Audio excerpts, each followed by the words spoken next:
Hello there, everyone. How are you doing? I am very, very good. So, this week we are talking about suggestions and recommendations. So, when I want to tell someone what I think they should or should not do. Now, the first two we're going to look at, they are quite formal. You might want to use them in an academic study or a thesis or something for the paper that is peer reviewed or something like that. So the first two, I would say they are quite formal.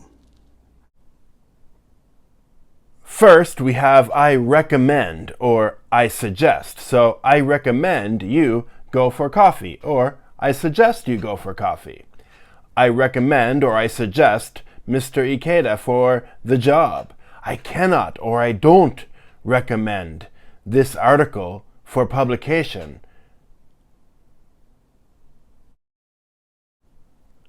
Next is advise. I advise you go for coffee. I advise you to have the surgery as soon as possible. Or I cannot or I don't advise you to continue with that medication. So recommend, suggest, and advise, they're a little more formal and they're very straight. So those formal ones, they are all quite straight. So I would say, I advise you to stop eating peanut butter. I advise you, I suggest you stop eating peanut butter right now. It's very straight. But the informal ones, the way maybe we're talking to our friends, they're going to be questions. So I would say, maybe you shouldn't eat peanut butter, or how about you stop eating peanut butter? So the formal ones are very straight, but the informal ones, those are going to be questions usually. First, we have what about and how about. So what about going for a coffee, or how about going for a coffee? What about going to the Arita Porcelain Festival? What or how about not going to work tomorrow? So what about or how about, that's like saying nani nani wa do in Japanese. After that, we have why don't we, or couldn't we, or why don't you, or couldn't you. So why don't you, or why couldn't you go for coffee?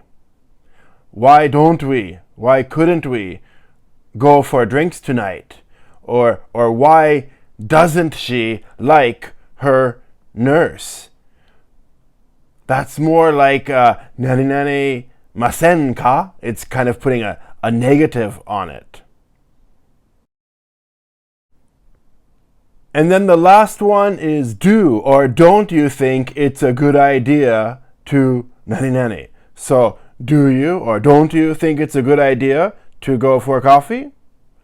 Do or don't they think it's a good idea to eat sushi for breakfast? Now, the discussion questions. I want to hear some of your recommendations. So, the first one, I want to know where you would recommend someone visits on a day trip. Right now, we can't travel internationally. It's pretty difficult to even go very far in Japan right now. But what about a day trip? What about just going a few hours from your home? Where would you recommend someone go? I think Hasami is a really interesting town. It's a little bit smaller than Arita, so you can get to most of the major pottery shops in one day. And their pottery, it's quite modern and often really fun.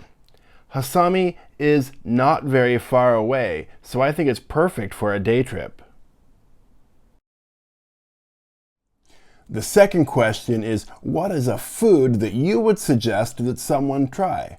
I probably would not recommend pancan. Have you ever been to Machan up in Mitsuse? I recommend that you go. They have a lot of fun things to do there and some really good food, but the best is the age dashi tofu. It is delicious.